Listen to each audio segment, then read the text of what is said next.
please again, watch over us as we make decisions, that we'll make proper and correct choices as we do things upon here. Please bless those people that stand in need of anything at this time. When we say these things in the name of my Son, Jesus Christ, amen. Amen.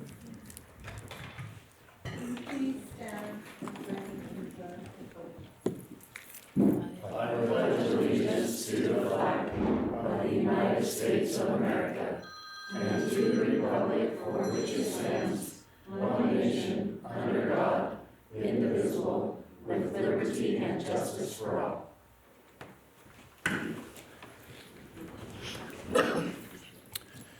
Thank you. Okay. You want to announce we're having technical difficulties? So that's not going to come up. It's not advancing the slide. All right. Now, the presentation, I can go to it and it'll probably work. Okay.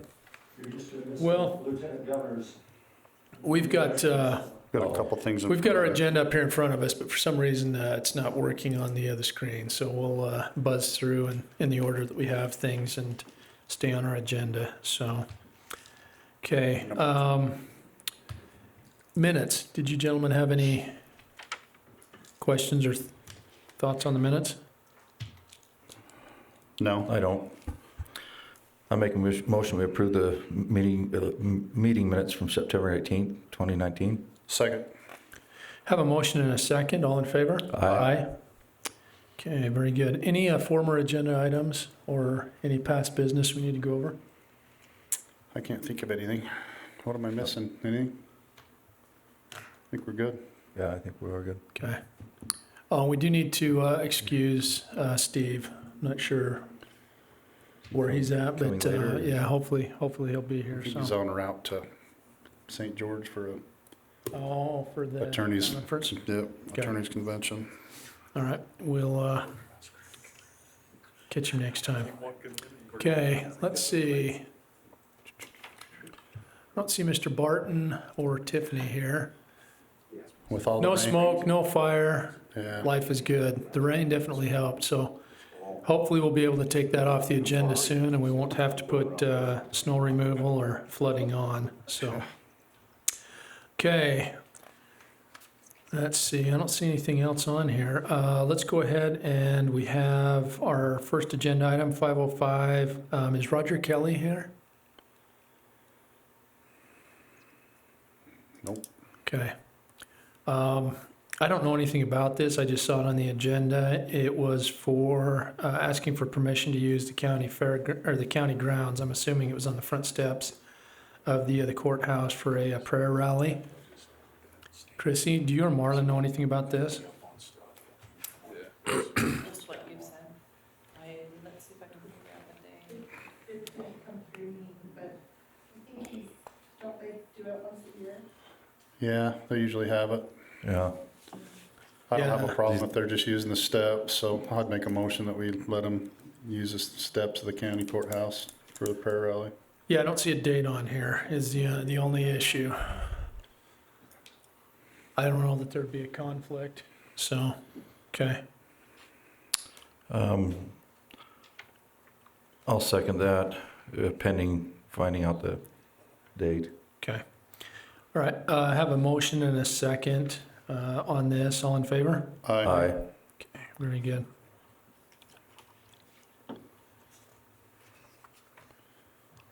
Okay, let's see. Penny, I think you're up next. Yeah. Come on up, and anybody you'd like to have come with you, and just anybody that comes up, if you'll just state your name for the record. And thanks for coming. I probably am going to be in trouble if I have them all come up, but I will tell them thank you from here, and Okay. I'll introduce them from here. If Will you that's get the mic up to where, do you want to sit down? Is there not a chair? okay. Right. There is a chair. Do you want me to Chair sit? up in front, right there. Yeah. However you're comfy. Yeah, that'd be good. So before I sit, I'll introduce the staff members that are here with me from the New Hope Crisis Center. Carrie Vincent, Gloria Vila, Tanea LaForce, and Angela Byington. And these ladies all do amazing, tireless work with the survivors here in Box Elder County. We have, Tanea does all our children's services at the shelter, and her and Angela both go into the schools and do a lot of prevention work with the kids in all the schools, in every school in Box Elder County. I think we're in, aren't we? And Gloria is our fabulous victim advocate extraordinaire, and Carrie is our program director. So she does amazing work too. And on any given day, because we're small, any of us are the victim advocate. We all do it, so I'll sit now. I also want to thank some of our other partners here in the county.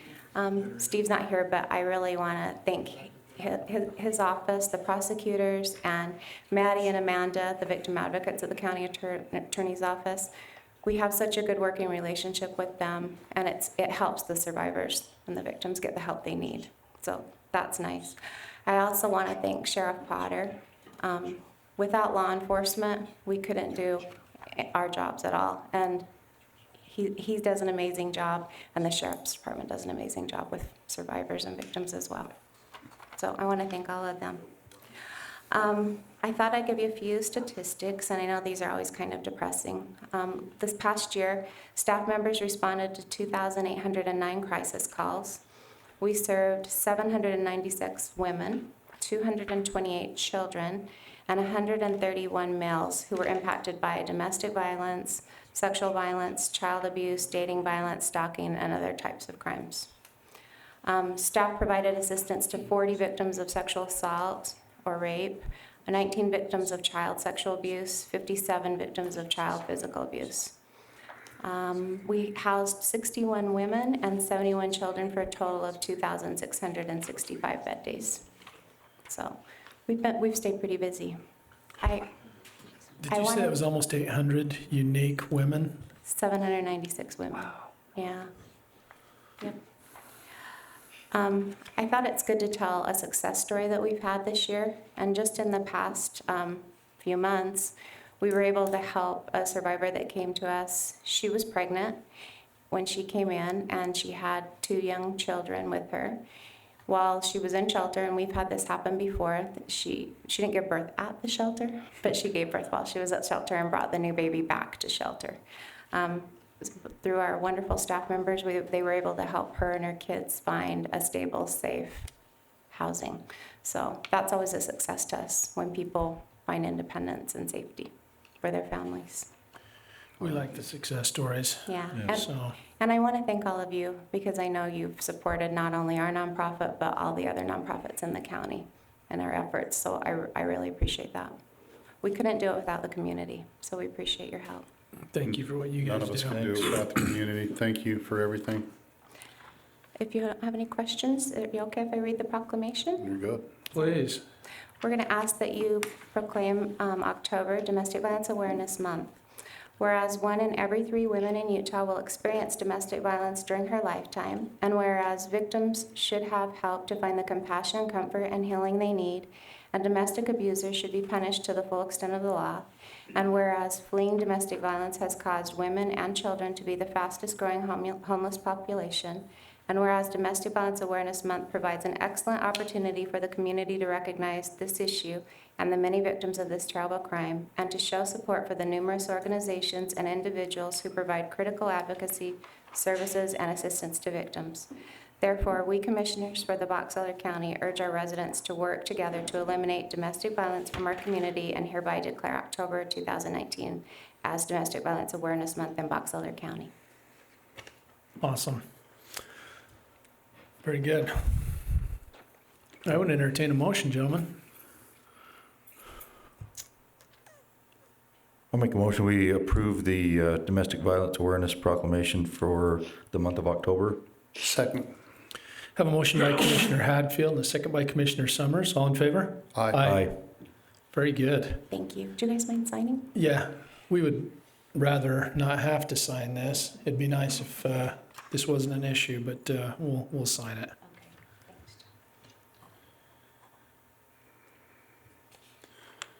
Okay, thanks. I'm running over to Cache County tonight. Well, actually, for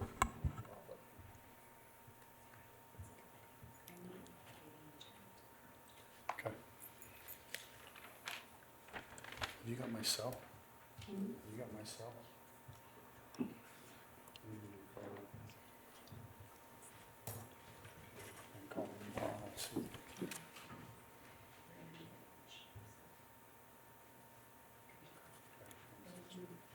Hey, thank you. Penny, ladies, thank guys. you for what you Appreciate your do. work.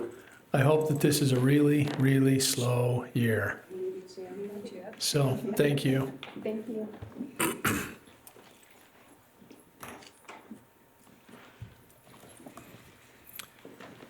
Okay.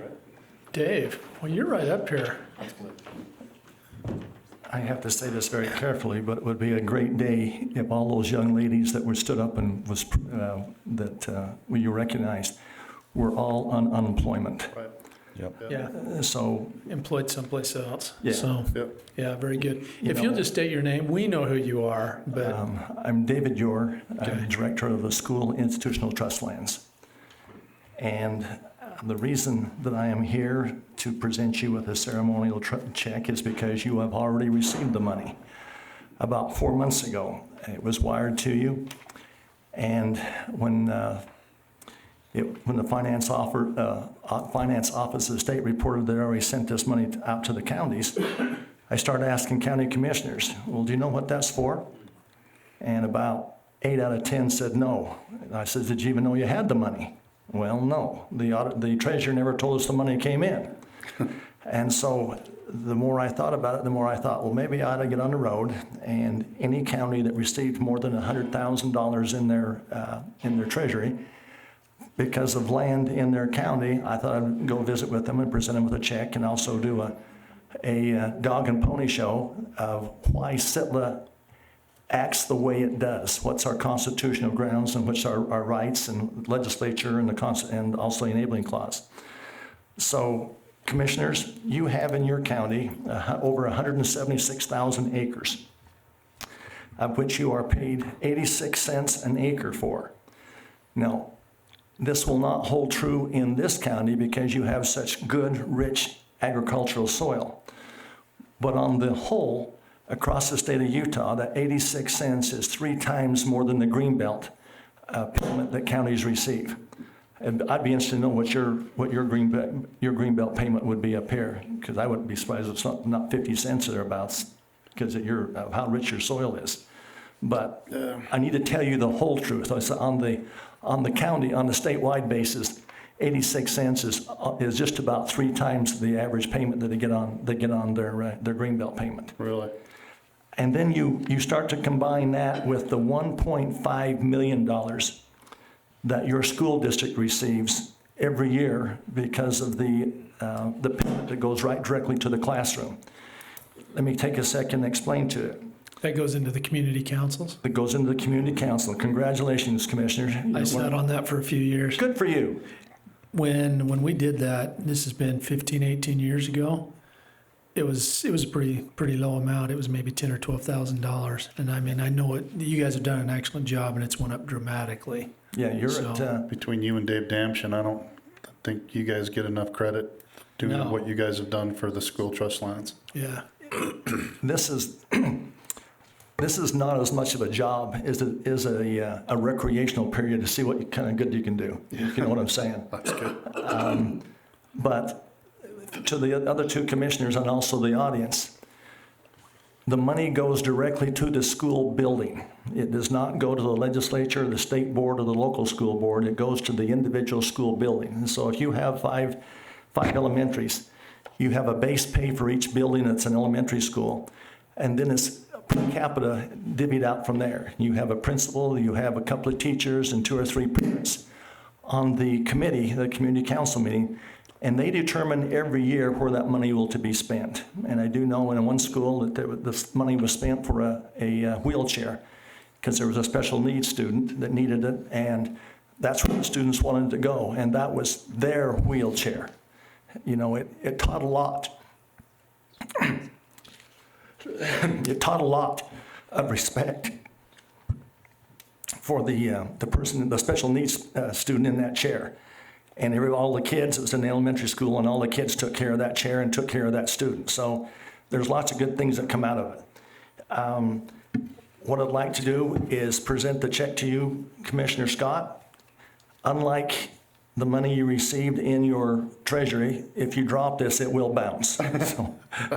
So We'll give it to our treasurer and see if we can deposit that. so thank you. Thank you. Thanks, Dave. Thank you. Thank you very much. I would like to give you about, I'm gonna get you 3 or 4 minutes. We'll get a picture up here in front. Okay.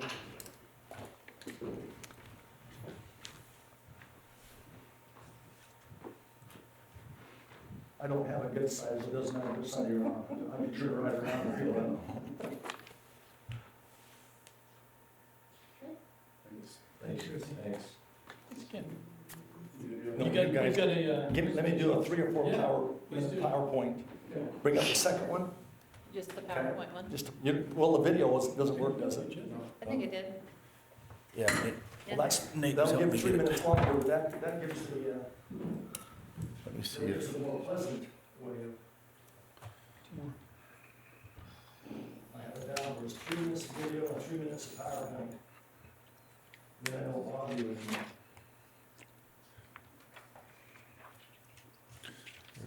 That'll be him.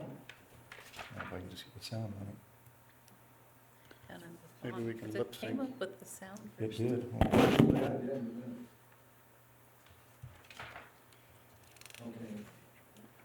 Sounds up. I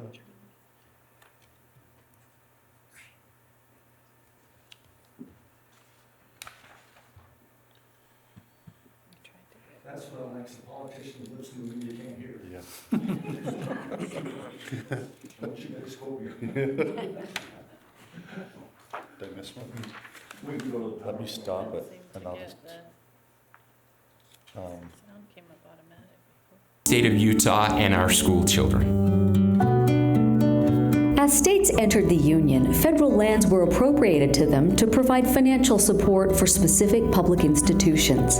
In 1894, Congress allocated parcels of land called trust lands to the new state of Utah. Most trust land parcels were allocated by apportioning the state into townships, each 6 by 6 miles, and dividing each township into 36 1-square-mile sections. Utah was given sections 2, 16, 32, and 36 in each township, resulting in scattered land ownership throughout the state. In total, 1/9 of the state, or 7 million acres, was granted to Utah as trust lands, and Congress required these lands be used exclusively to support public institutions. Along with these land grants, Congress also established permanent endowments to help fund and support 12 state institutions, including public schools, state hospitals, Utah schools for the deaf and the blind, teaching colleges at state universities, and public buildings and state reservoirs. The largest beneficiary by far is Utah's public education system, which claims 96% of all trust lands. Nearly 100 years later, despite selling off nearly half of the original land grant in the first few decades following statehood, Utah had done little to grow these endowments. A concerned group of educators, legislators, and other stakeholders organized and advocated for an independent agency to manage the state's trust lands. In 1994, SITLA was established and took over management of 4.5 million acres of surface and mineral estate. SITLA developed a business model to maximize revenue from Utah's trust lands. In its first year, SITLA nearly doubled the Permanent Education Fund from $50 million to $94.5 million and helped grow all permanent funds to a combined balance well in excess of $2 billion today.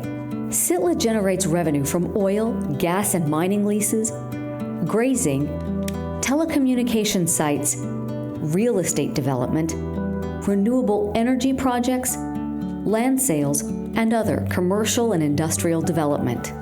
Entirely self-funded at no cost to taxpayers, SITLA takes a small portion of trust lands revenue for operations and deposits the remaining revenue balance into each institution's permanent fund. A separate agency, the School and Institutional Trust Fund Office, manages and invests these permanent endowments in a diversified portfolio intended to protect and grow each endowment. Proceeds from each permanent fund are distributed annually to each beneficiary, which uses it for its most pressing need. Utah Schools for the Deaf and the Blind might use their distributions to enhance student reading and technology programs, while the Utah State Hospital might opt to support patient therapy and education resources. And each public school in Utah receives annual funding from the Permanent School Fund. Every school has its own school community council made up of teachers, parents, and principals, which determines how to spend its discretionary funds, with the sole restriction that funds be spent on academic projects.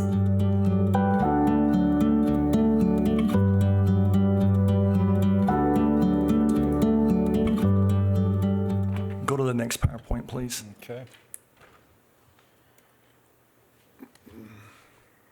I might add that this is the 25th year anniversary for SITLA under the present organization it is.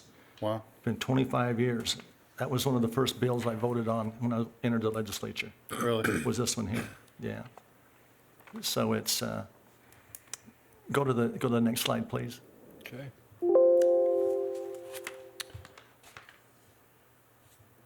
Yeah, it's, Maybe not. Well, looks like maybe you're gonna have to do overview. let's see if I can slide this over. That's good enough. We'll fake it one way or another. That's why they don't let me down on that end. When we entered this, as the film says, when we entered the nation in 1894, the enabling clause designated the sections we have, also designated our beneficiaries. People don't understand that those beneficiaries right there are really my boss. And if I'm not getting fair market value, they're not afraid to sue me. Every beneficiary has a board of trustees, and plus in the last year, they've hired a full-time advocacy that lives downstairs on the 3rd floor now from me. And he goes over every transaction we have. And I say it's to my benefit. I do not begrudge it at all because we work like a hand in glove with each other on all types of different contracts. But that's the check and balances in place. I can't give you a good deal even if I wanted to, because there's enough people looking over my shoulder and the checks and balances are always there. You know, we're doing an 8,000 acre development in St. George for 25 to 28 years. And I can tell you between our attorneys and the advocate, who is also an attorney, it's been pretty well nailed in there, pretty dang tough. There's not much wiggle room there. And it's to the benefit of the beneficiaries. Go on to the next slide, please. You see that we were given 3.4 million surface acres, and right now we own 4.2 million subsurface. We are a quasi-independent agency. Now, quasi sometimes is a dirty word, sometimes it's a good word, but in our case, we play both ends against the middle with it. And let me explain why. I think our employees and the way we do business is as good as any private enterprise out there. But at the same time, we have some exemptions. We don't have to pay land taxes, we don't have to pay sales taxes and things like that. So we do work both directions. I have a 7 trustee board member, some of the brightest people in the state of Utah doing business, either as a developer or oil and gas or mining, whoever else it is. It's fun to sit in a room like this with those 7 board members and have them brainstorm as, well, how might we do this? How can we make more money on this? And it's amazing, even though the developer doesn't have anything real ties with oil and gas, business decisions and business ideas have a lot of things in common. And it's amazing how they just keep trading back and forth and making things work, even though they're coming from different fields. One more PowerPoint there. Things really came to a head in about 1990 when there was a lawsuit went to the Supreme Court called the National Parks Conservation Association versus State Lands. And in that ruling was the genesis of why the reform took place in 1994. The Supreme Court made some language in there that's incorporated into our own purpose in the code, and also even within the code itself as to what we can and cannot do. Beneficiaries, that define beneficiaries. Beneficiaries do not include other governmental institutions, the public at large, or the general welfare of the state. This is where government and county commissioners and city council all get mad at me because they think that we are public lands. The Supreme Court decision says we are likened to private. In other words, gentlemen, we will work together, but I don't have to give you a good deal. I have to give you a fair market deal. And that's what we've always tried to do. That doesn't mean we can't work things out. That doesn't mean that we can't, on a contract, make it easier for you to pay little on the front end and ratchet it up as the contract goes along. Just tell us what we can do, what we can't do, and we'll sit down and make it work. But at the end of the day, it has to be a fair market deal within the course of that contract. And that's what we try and do. A fiduciary duty, undivided loyalty, good faith, act in due diligence, prudence, preserves the trust, and generation of equality. Those are the balancing points that we try to do on every business deal that we work with. Next PowerPoint, if I could. This is also in the film where we started out at $50 million in 1994. Silla themselves has made 1.9, and the trust fund and through investing have made another 0.7 or 0.8. So that's where we're at, 2.5 and growing. Wow. It was my goal to be at $3 billion in the next 2 years, but we're not going to make it because of the price of oil going up and down and whatever it's doing at the time. It's at 53, I think, today. When they had the Iranian attack, it jumped to 63, and then it just kept gradually working its way back down. But that's our goal when we can get to where we're putting out maybe $200 or $300 million a year back to the schools. We'll start making a big difference within the classroom itself. Yeah. This year, Demption just released a report night before last, and will be at $88.9 million next year to being divided up among all the schools. Let me go to the very last one. Hit the next one and go after that one. You see, these are some of the projects we have. I will predict that solar fields within the next 3 to 4 years will be our third biggest income. You know what happened down in Beaver County when they put theirs in. They made $1 million difference on their tax rolls. Yep. We are in the process right now of drawing up all kinds of contracts, and we are going to be handling most of them ourselves, going directly either to the owner of the power purchase agreement, working with whoever the utility is, but we're going to start doing a lot of those things ourselves. We can shave off a 2 or 3% of royalties on both ends if we do our own things. There's no sense in having someone come in and do the paperwork and then flipping it. We end up with pennies and they end up with the dollars. The thing that I really wanted to show to you is the bottom picture there. This is what we just gathered up out in the Uinta Basin, a very small portion. There was about 15 tons. We and county commissioners are trying to work very closely together and trying to police our property. Out in Uinta County, they spent a day with 2 or 3 dump trucks, a front-end loader. Anadarko put about 15, 20 men out there with their wives and their children. We totally cleaned off the graffiti off about 150 yards of rock, red rock out there that had all kinds of, I haven't used that language since I was in high school. You know, but that's what we're trying to do with the communities. Utah County donates the same amount 2 days a year down what they call the Lake Mountain area, where people take their televisions and their refrigerators, shoot the tar out of things, and they think it's funny because they hit the bullseye. And we go in every year, twice a year with Utah County and clean that all up. We think we're pretty decent partners working with the counties. Do we always see eye to eye? Not so. But when we don't see eye to eye, I would ask you to pick up the phone and call me. Have me come up here just like we are right now and sit down and whatever differences we have, work them out. We don't need lawsuits. The only lawsuit I have right now is a lawsuit from an environmental group. And I'm pretty proud of that because when I came into office 4 years ago, that was my #1 goal, is to sit down, talk things out, and starve the attorneys to death. And I haven't done that part yet, but we're working on it pretty good. That's awesome. So anyway, that's the conclusion of what I have to say, but I would thank you for your time today. It's been very fun to come back and reminisce when I was on the county council in Summit County for 7 years. And I did not miss Miss Penny's presentation that you guys got tonight. That's the one part I didn't miss.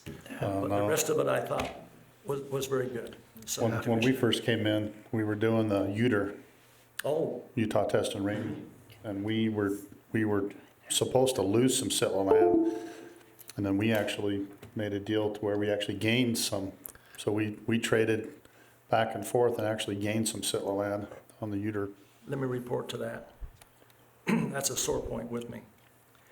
We had the goal of having that finished up in December of this year. And we've been working hard. We've been pushing BLM and staff. Every 2 weeks, we had a meeting. We sat down on what's going to be next and what's going to be next. We got a surprise here about 2.5 weeks ago from one of our friendly environmental community groups. That's going to demand that we go back and do environmental assessments or EISs on a good share of this ground, and it's absolutely BS. We know what's out there. They're just doing it because they To hold it up. And so we think we're delayed probably back into June or July. But Well, we're pushing hard. one thing about the new EIS stuff, instead of 227 day on the average now, 51. They just announced that while we were back in DC. Yeah. That's where we're coming from. Okay. That's why I tried to plan it. Let us know what we can do to help. Yeah. I think what they're doing is trying to gear up for when we start on the Emory County Exchange. Yeah. But gentlemen, thank you for your time No, tonight. thank you. I'll get out of here and leave Okay. you alone and show your business. Thanks for your work, Dave. Yeah, thank Thanks, you. Dave. Those Have a safe numbers, trip home. those numbers have went up substantially, so thank you. Okay, Yeah. yeah, Thank you. Thank you. thanks again.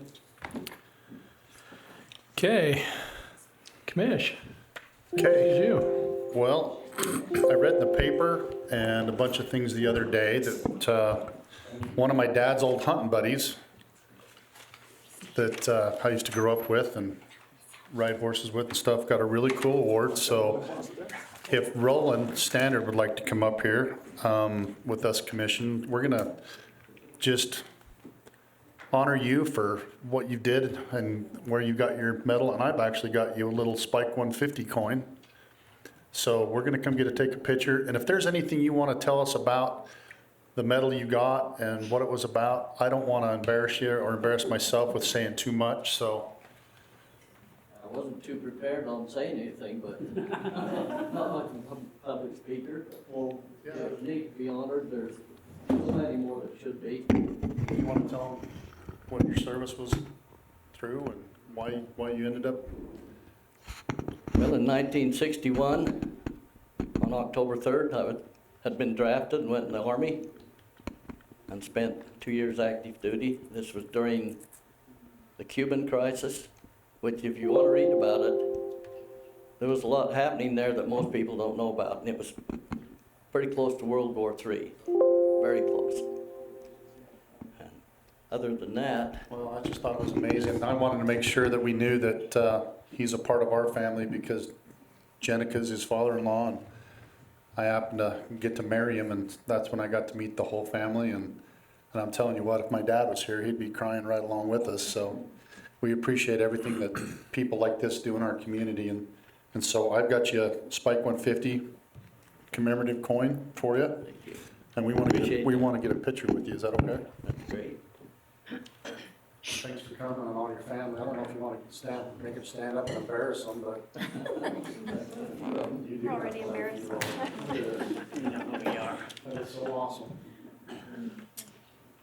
Okay. You can get a picture with us.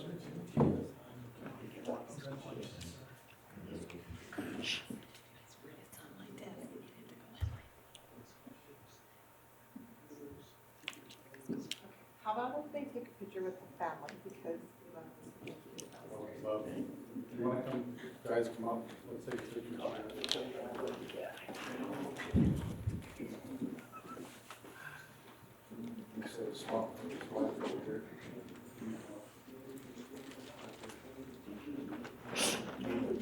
Who's gonna take the picture? Just long. we can hold my dad even way down. Is anything you want to do? Let me see your, we'll get somebody to take the picture. Scott, you want to come grab a picture? She can have you just take a picture.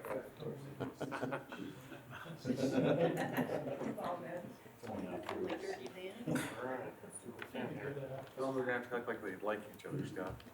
All right, man, good. Got it. All right. Couple. Cool. So she's gonna bring you a certificate. Thank you, guys. Thanks for your service.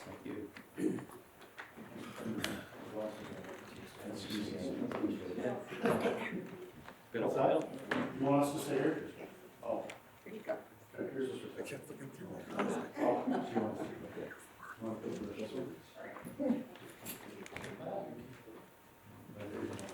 No piece of paper. How's that?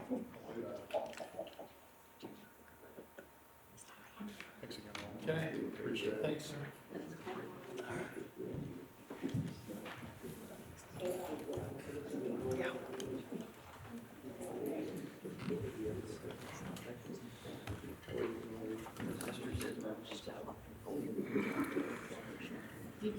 All right.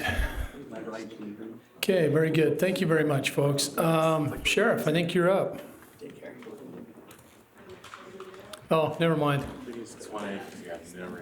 Jenica's got it covered. Just enjoy. You can just sit back. Yeah. Back me up. So we just need to update county policy number 3 after the sheriff's office salary changes that were made a couple weeks ago. Okay. So exhibit A and B specifically are what are being updated, and I just need a motion to approve. Okay. Motion sickness. Sorry.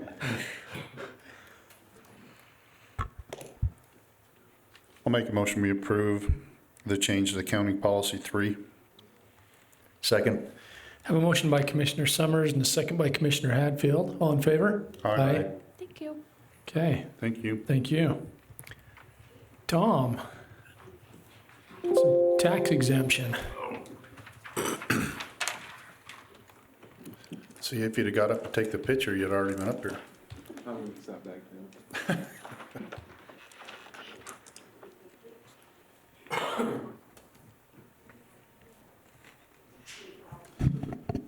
This is just to request that the commissioners extend the time for filing the extensions and other abatements until December 31st. Underneath state code, you guys are allowed to do that. The current deadline is September 1st, 15th, can't remember which. Anyway, because tax notices don't go out till November, a lot of people don't realize that they didn't get their stuff in time, and this just allows it to make sure those people who really need the help can get it. So just request that the commission extends that deadline to file until December 31st. Did it just come up to your attention? Because we kind of talked about this. Oh, we do it every year. Okay. But do we have to like do this every year, or can we? To extend it? Yeah, we have to extend it Can we every just year. put it in statute? No, we have to extend it every year. Okay. I'll make a motion, we extend the deadline for tax exemptions to, is it July 31st? December. Let's try that. No, December 31st. December 31st. Better. Second. Okay.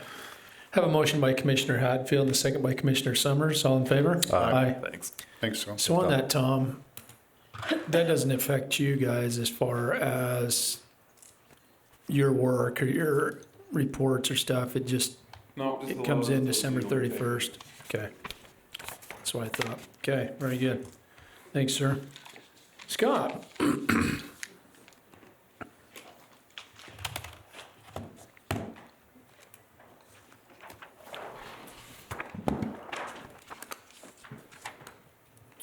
All right, our first item is the Newell subdivision. This is a one-lot subdivision in the West Corinne area. It's 1.01 acres. It's located at 8272 West, 3200 North. This has been through all applicable department reviews and comes with a recommendation of approval. See this? Is it Norman subdivision? Yep. It's Norman Newell. Okay. But yeah, I guess the All title, right. title of the subdivision is the Newell subdivision is Oh. what'll be recorded. Okay, Yeah, we cool. got Norman on All our right. thing here, so, Wanted to make sure I was We know who talking it the right is. one. Okay. okay. I'll make a motion, we approve the Newell subdivision. Second? Have a motion by Commissioner Hadfield, or Summers, and a second by Commissioner Hadfield. All in favor? Aye. Let's see, next item is agreement 19-48. This is an agreement with an independent contractor for planning services. We have a development in the county that it's a MPC, Master Plan Community Development. They have an application in the South Willard area, and that MPC zone's a little more complicated of a zone, so that section of code allows us to hire an independent contractor to work with. To be able to watch it. Yeah, essentially to be kind of a facilitator between our staff and the developer on that. So we were able to work between our department and the developer and nail down a contractor per code requirements, and this is the agreement. And to be clear, the fees the contractor charges are paid fully by the developer. So. Okay. So this is just a pass through? Correct. Okay. Has Steve had a chance to review this? Do you know? Yep. Okay. Okay.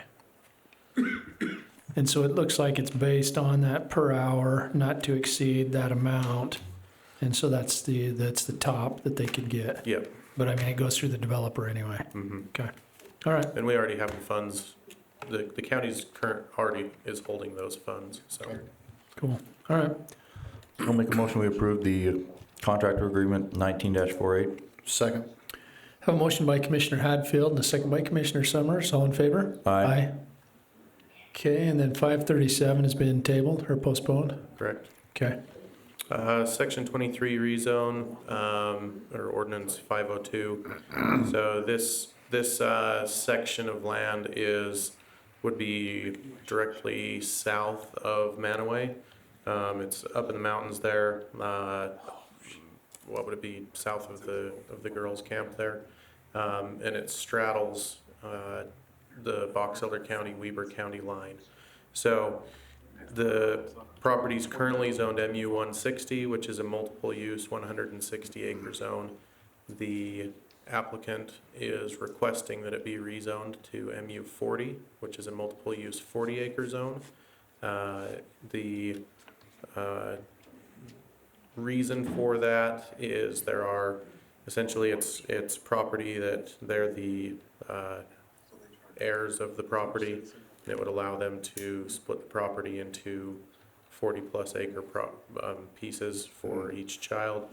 The zoning of they also own what's on the Weber County side of the county line, and everything on the Weber County side is zoned 40 acre, forest 40 acre is what theirs is. So yeah, their request is based on that their existing property is already 40 acres in Weber County, and they would like what's in Box Elder County to be a similar zoning and allow them to manage it as a 40 acre as opposed to 160 acre property. It's a good idea. Sense. With that being said, a public hearing was held at the September Planning Commission meeting with no comment.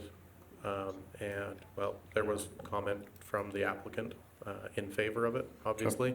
And the Planning Commission forwarded a recommendation of approval to you. I make a motion we approve section 20. Well, are you asking for a question? Or, sorry, did I interrupt you? Okay. Nope. I make a motion we approve section 23 rezone ordinance 502. Second? Have a motion by Commissioner Summers, second by Commissioner Hadfield. All in favor? Aye. Okay. Want to say, yeah.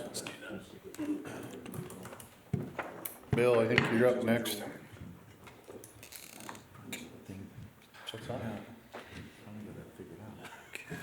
Second. That's why I'm not over there. I'm like,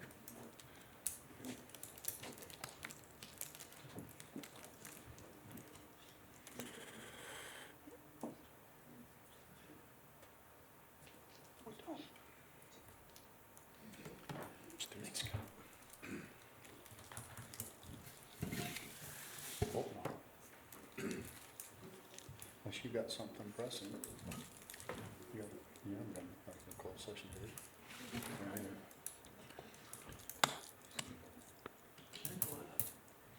Well, then, Okay. That works. all the dogs away.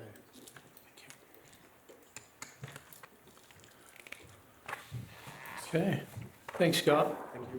No, thanks. Bill, you're up. I have a request from UDOT Region 1 to do a temporary road closure. It's to facilitate, UDOT wants to, this Sunday, October the 6th, do some work on the railroad crossing on SR 30 at the intersection of where 6000 West comes into SR 30. So this is facilitate that work and get it done. What their idea is to close off SR 30 access going westbound up the hill towards the freeway from 6 a.m. to 6 p.m. They've submitted a good certified temporary traffic control plan.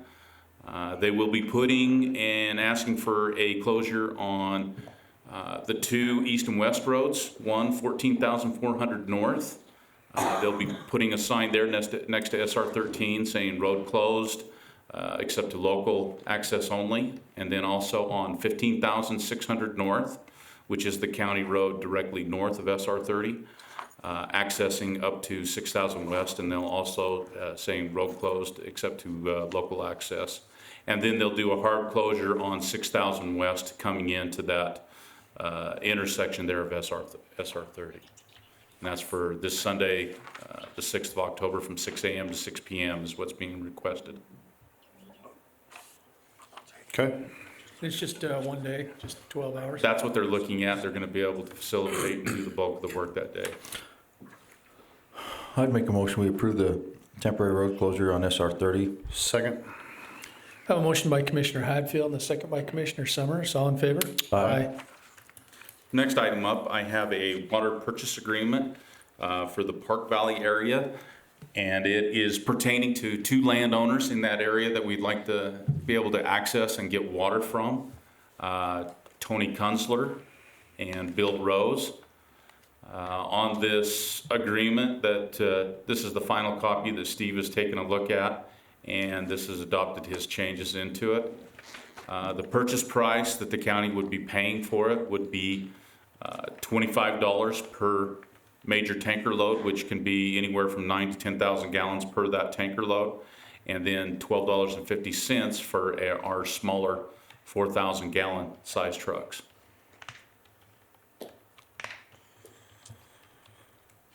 It's better than hauling it clear from in town. Most definitely, most definitely. No, this is a good deal for everybody concerned, so. And you said that Steve's already had a chance to review this? He has, it just went through him All right. and incorporated those changes. Okay. Very good. Any questions, gentlemen? Nope. Okay. I don't have any. Yeah, I'd entertain a motion on this one as well. I'll make a motion that we approve the Park Valley Water Agreement 1914. Second.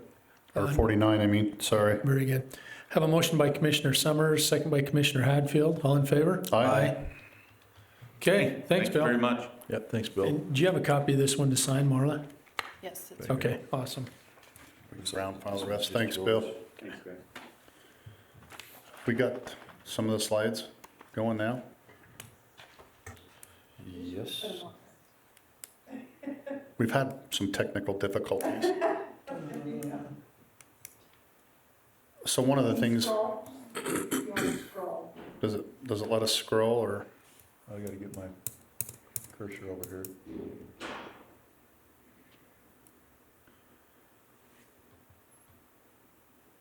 Oh, hey. Okay, what do you want me to scroll to? You should have been able to just hit this part about the PILT payments and it should have went. Because this is not about the NACO, it's just about the PILT flying. I thought the slides were really good. And I think the papers would really like to know that PILT is about 10% of our budget now for the county. Oh, there you go, how PILT works for the counties, why does it work? Current funding levels. We're actually second in the state for funds. Tooele, us. That shows why we get PILT. Everything you can see in those dark is actually federal lands that they pay us. And if you ever wanted to know how come the East has better taxing problem, or not problems like we do. It's because they can tax 90% of their land, and we can only tax 30% of our land in Utah. So you keep going down. The PILT amounts, if you go on NACO.org, you can actually take a look and go county by county. It'll show you how much PILT money comes in from the federal government for each county. So there's a distribution of some of the people that have PILT and what it is and how much land they have. I'm not sure if it's going to bring up Box Elder counties. This is what it's used for: search and rescue, fire management, solid waste, emergency services, and law enforcement. We have a lot to do with our county roads and law enforcement when it comes to PILT. Different categories. SRS is part of PILT. So if you have a lot of trees, you get SRS payments, which factors into what your PILT payments are. And if SRS goes away, PILT actually is going to go down also. And SRS stands for? Yeah. Secure Rural Schools. Yeah. If we use an acronym you don't understand, just wait. Somebody will know what it is. These are just some of the lands that the people that actually take care of the lands that are inside of our counties and our states. This will hopefully all be on so people can look at it. Right in front of the federal, there's bills right now that would actually give a 10-year funding. Up until now, it's year by year, and they usually have to put it into some other kind of funding mechanism to make sure that it actually gets funded. So ever since I've been a commissioner, Rob Bishop has always said don't plan on PILT, but since 1976, we have got our PILT. When the sequestration came in, we were down to 2.8 million, 2.9 million. And now that we fought in the last 3 years, it's back up to about 3.2-ish million dollars it has to do, which is, like I said, about 10% of our budget. So that just goes through the legislative with the PILT reforms. Hopefully, like I said, they'll get a 10-year funding gap mechanism so we don't have to worry about it for 10 years. I'm not sure how many more slides there are, but it keeps going up. So we just want to know that NACO does a great job of putting these things together for us, and that's the reason we went back to the PILT fly-in, just to show our congressmen and other congressmen, because that's the ones where we went and met with some Democrats from back east to let them know that it's just not what they call it Western welfare. I told them, I said, that's fine, you don't need to pay us, but let us be able to use our land for what we want to use our land for. And they're not real impressed with that, how that goes. But that's when we got to go meet with Cory Booker's staff.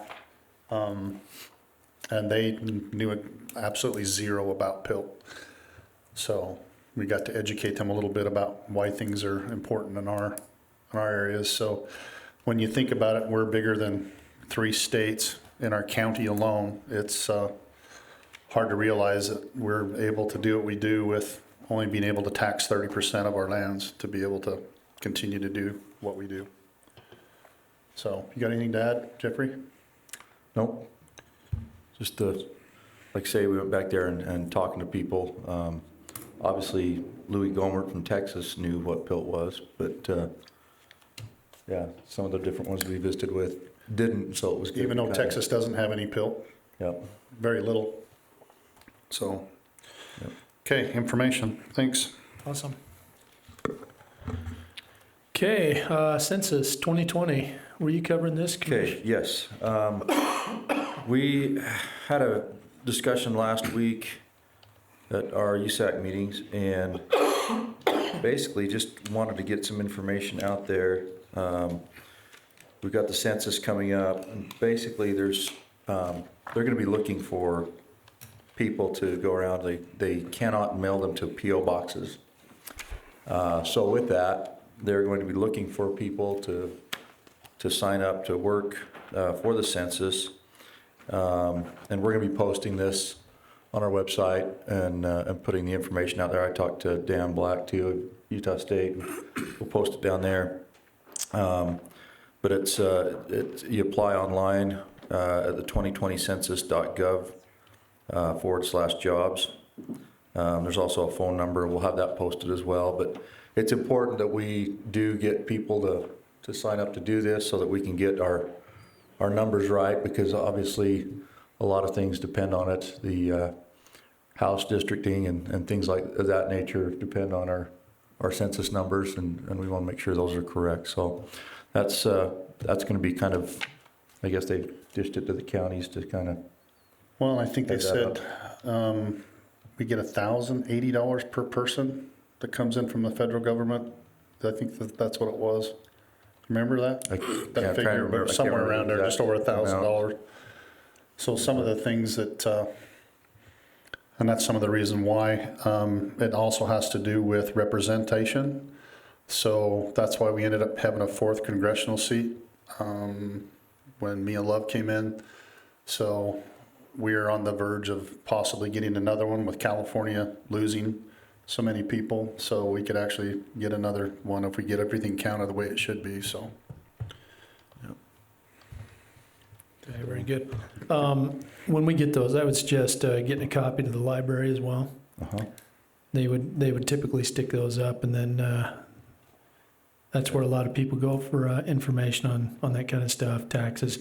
Because some of the people, if they want to do it online, they might not have computer access, and a lot of people go there to use it, to internet. So, cool. Okay. Very good. Commissioner Summers, last agenda item. Okay, this is kind of one of those things you really don't want to ever have to do, but they're having a fundraiser for an individual that had passed away, that left 4 young kids and a wife, and the mother was a stay-at-home mom. And so they're going to try to have a fundraiser for him up at the fairgrounds. So they were asking permission to use the fairgrounds free of charge for a couple hours on October 12th to be able to do a fundraiser to support this family. So I was just bringing it to you because I'm know the family really well, and I think it'd be a good idea if we were able to waive those fees for them for that night. So. And they've talked with Jan. There's no other events that.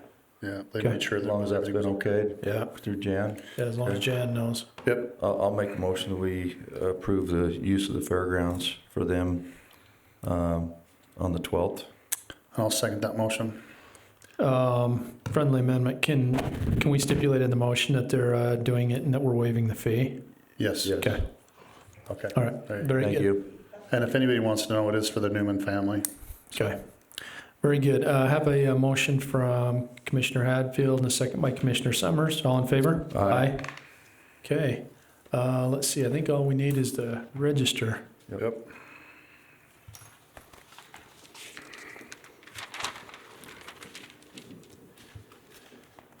Do either one of you guys want this? No. Okay. What was it? Oh, no. Okay. Oh, heck no.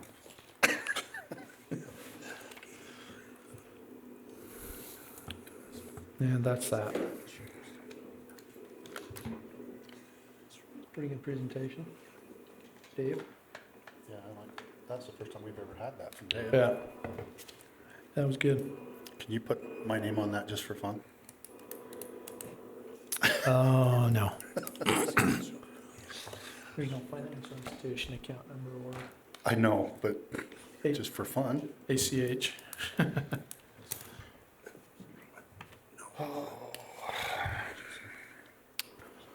Well, I'll make it to. Texting tell them I can meet him at 7. Yeah, it's supposed to be at my last meeting 45 seconds ago, so not too bad. I'm supposed to be in Logan for another meeting. Yep.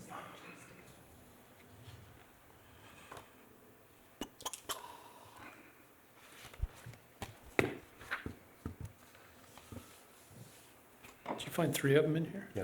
Okay.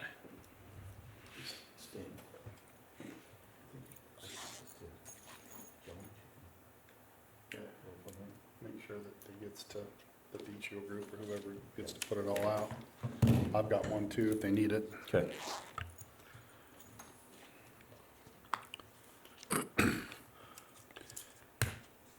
Tend to your own business.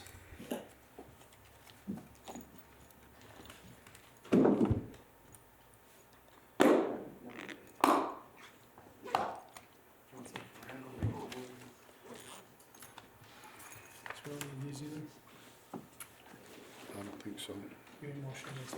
No, I'm not. Okay. Make a motion, we adjourn. Second? Motion and a second, all in favor? Aye. Aye. Aye. Done. Okay.